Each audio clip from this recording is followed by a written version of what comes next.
In this series, Just ride all the way to the rainbow's end. Just ride,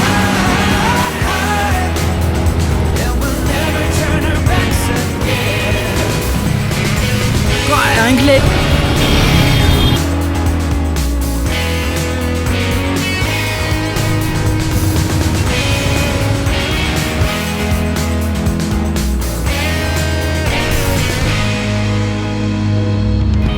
So this is how we end up.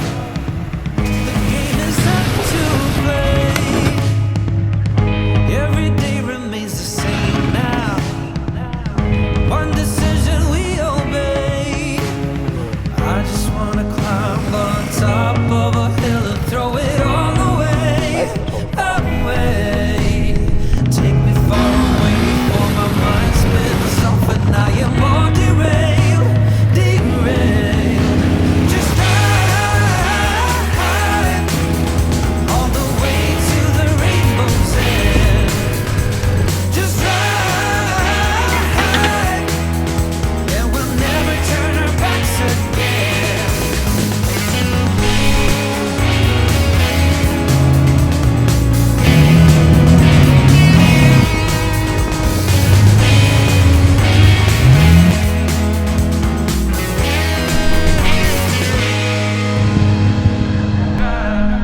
meters up the road there.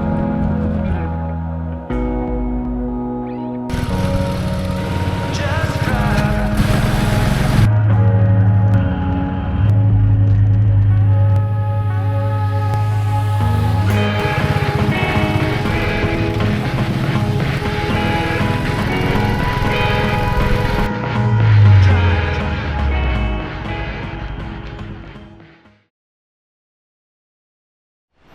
Well, this is where the trip begins.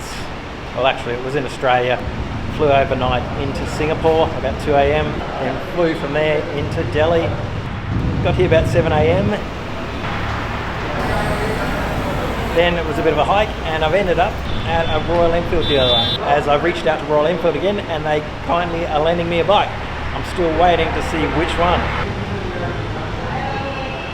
And there it was, a Royal Enfield Himalayan 450, or Himalayan to the locals. I strapped my gear to the bike as the mechanics helped out by attaching the bracket to hold the navigation. After about 10 minutes of getting the bike sorted, it was time to head off.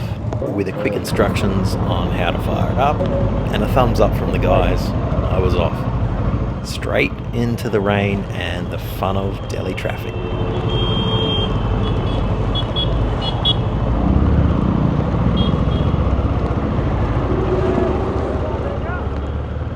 So, what was the plan? Well, like most trips I do, they're last minute.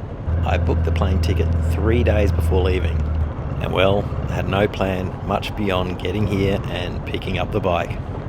That said, I'd heard the Himalayas were the adventure rider mecca and a great place to take stunning landscape photos. So the only plan I really had was to head north, then ask the locals where to go explore. Well, cows in the middle of the highway might be a strange sight for a few of you, so I'll explain. About 80% of Indians are Hindu, and they regard the cow as a sacred animal, symbolizing wealth, strength, and motherly love. So they're allowed to roam freely. I got to my first traffic jam, which is no surprise as Delhi is well known for them. It seems they're everywhere.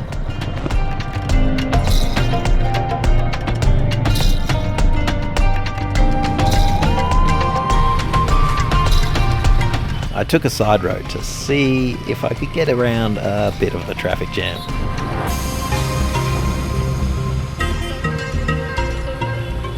I had stumbled across what was probably causing the traffic jam. Quite a lot of water across the road.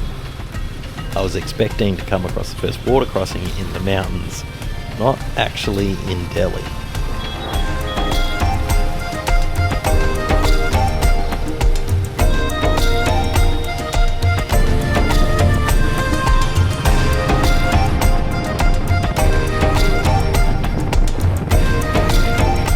Somehow I'd ended up in a market kind of place.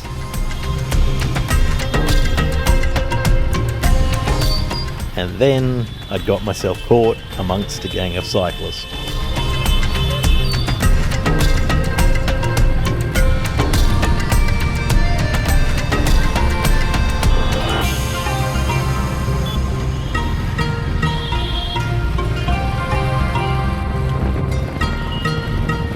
Seeing I had the ability on this bike, I took the inside line into the deeper water. Luckily, I made a new purchase for this trip.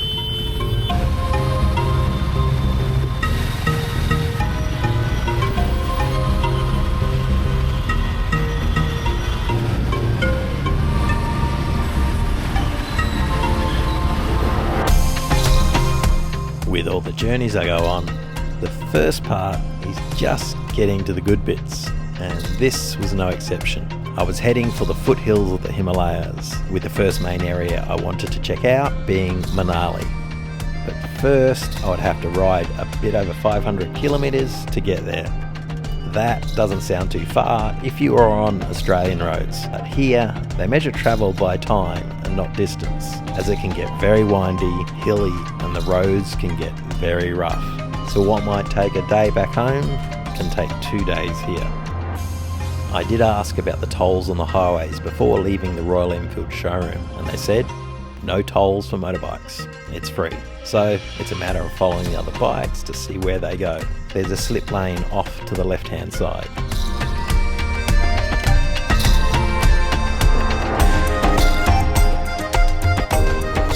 These guys are quite efficient with their transport. I'm not sure you could get many more in. Nothing like a free ride. Just an observation, but I think he's missing a few bits of his truck. And the same with this guy.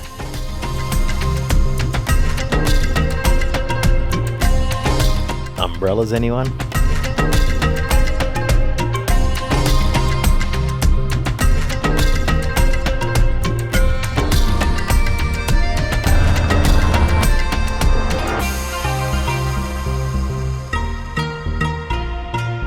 I finally made it to the outskirts of Chandigarh and thought it would be a good place to stop for the day. I'd found a place online, so now it was just a matter of finding it in real life. It said it was here somewhere, but I couldn't see it, and the address didn't seem right.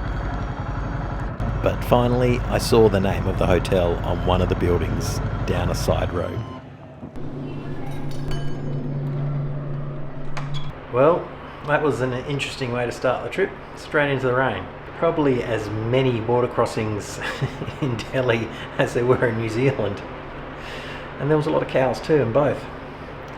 Anyway, after the long flight, and I think about 300 kilometres, I think I'm in Chandigarh. Again, probably won't pronounce a lot of this stuff right, but hopefully that one is. I found this place. I think it was $15 a night. It's clean, cold, and you can hear the air conditioning and the fan going as it's hot, really hot. And that's going to dictate where I go next. My plan is to head straight into the mountains, into Manali, which is about 2,000 meters elevation. So that should cool things down a bit. Also, I had a bit of a wind today. I bought myself a pair of riding boots. Well, I got them secondhand, they're near as new. And going through that water, if I had my other boots, the water is about here, so I would have had soaked feet. But these, dry feet, loving that. And although I started in the rain in a city, 450 Himalayan, I can already feel some of the differences. The power, the smoothness, it just seems a lot more refined, but we'll hopefully get it onto some trails to get a really good understanding. But so far, I am liking the upgrade.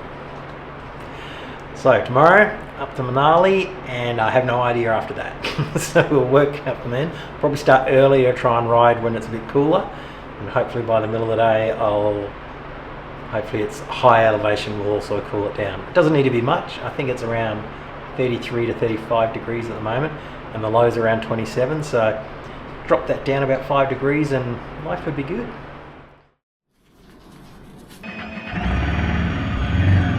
I rode out. There was a smoky haze in the air.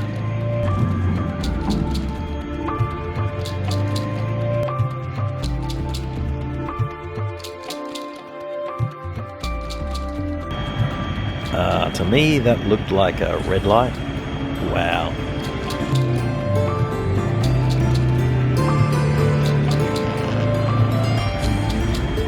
Okay, so a lot of people aren't playing by any road rules. This makes it a little dangerous, as you don't know who is and who isn't. I feel like a bit of a sitting duck here.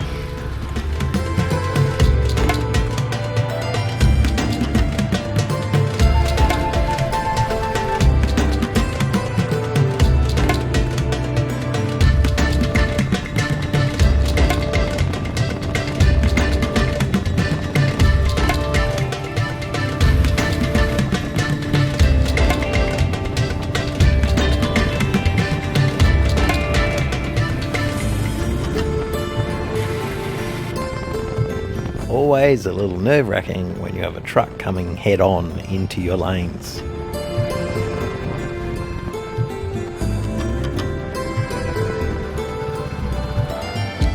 I finally started climbing up into the mountains.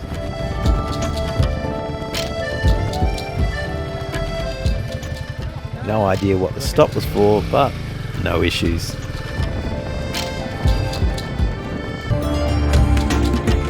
I started going through a lot of tunnels as I continued through the first mountain range.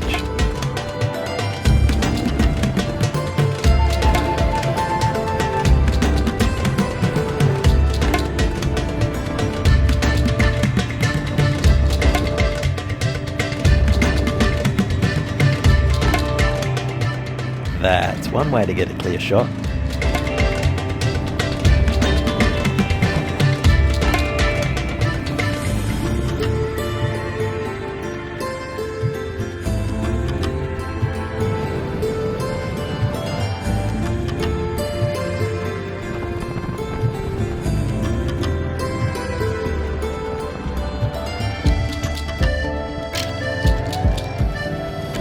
From the large rubble on the side of the road, I gathered there had been a large landslide here recently.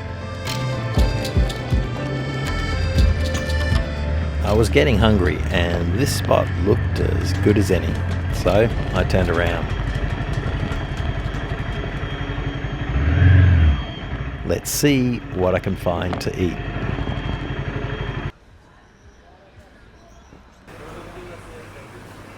I grabbed something simple, which I thought was an omelette, but had a bread surprise inside. A guy out the front was making chapati, a type of bread, where they stick the bread to the walls of this traditional kind of oven.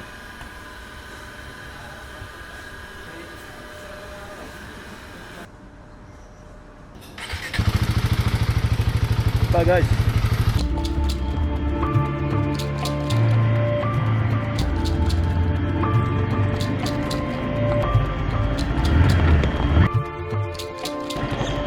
I filled up with fuel.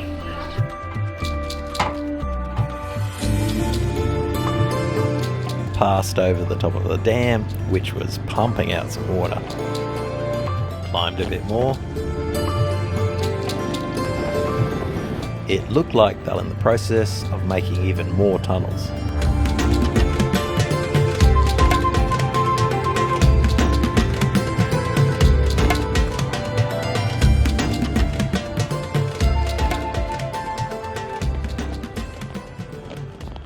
Just pulled over to have a break as it says I've got another 2 hours for 80 kilometres, so it's going to be slow going. And now that it's gone a single lane, it's quite windy and there's a lot of traffic, as you can see.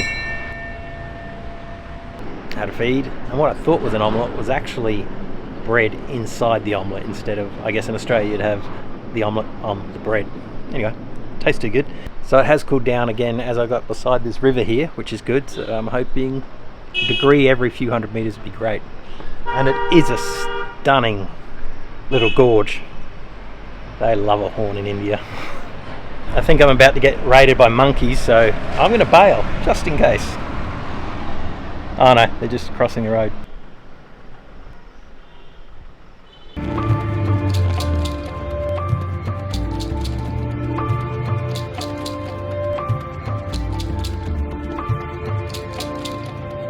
This is probably part of the tunnel I just saw.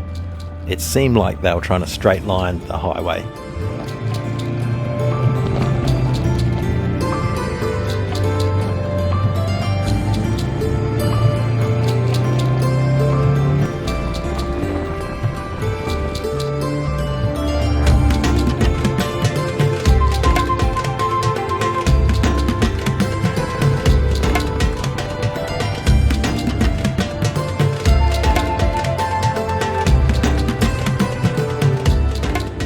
This tunnel was so dark I could barely see where I was going.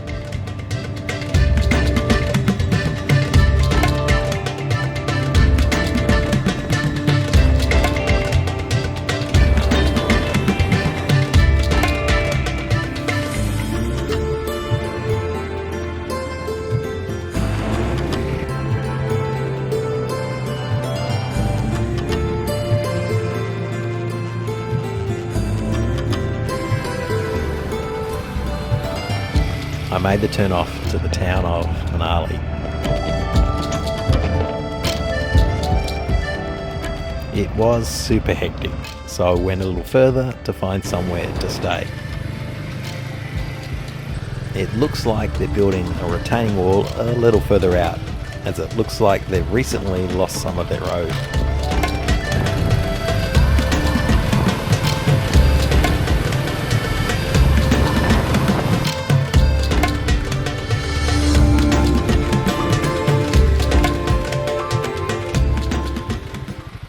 This seems to be the place I found online.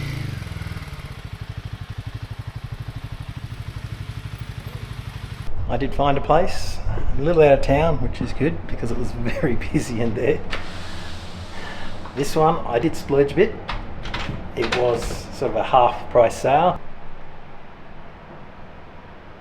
And it does have a decent view.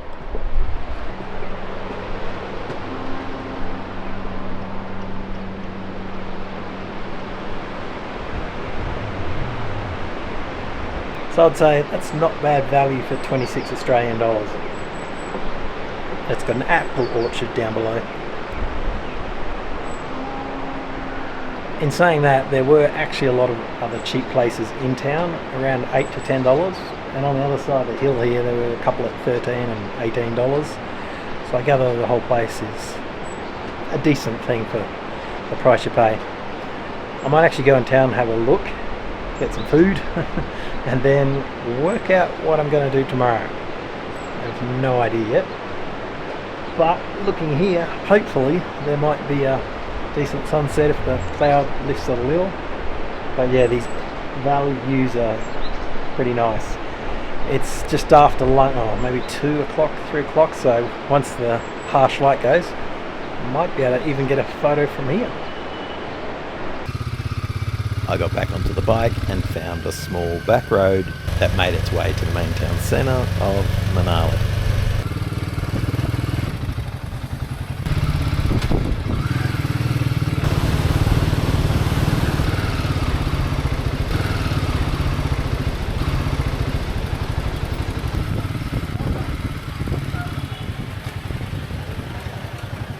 So let's go check out this local town centre, and I think there's a market.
Made my way back to the accommodation along the narrow mountain road that followed the river.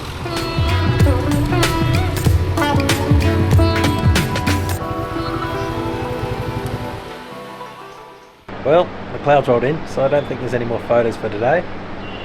And there's a misty fog coming through the valley as well. But I have got some food, some steamed chicken something or other, and some bread.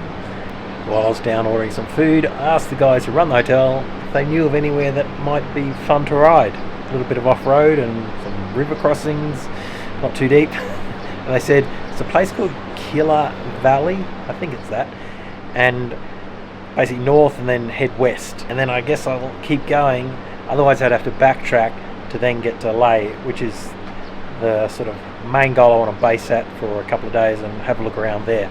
Apparently it is pretty spectacular. So I'll try this first, see how I go. I can always come back the same way, but hopefully I'll be able to make my way around the top and then come back to Leh and then work out from there. So it's a rough plan, but it's a plan. So I'm going to eat now and enjoy the mountain views. The bread does smell really good. There is a sauce with the chicken steam things. It's India, it's going to be spicy as a default, I think, so I might, just miss that one. No cutlery, so fingers it is. I did wash my hands. As I looked up the valley, I couldn't have imagined what tomorrow would bring.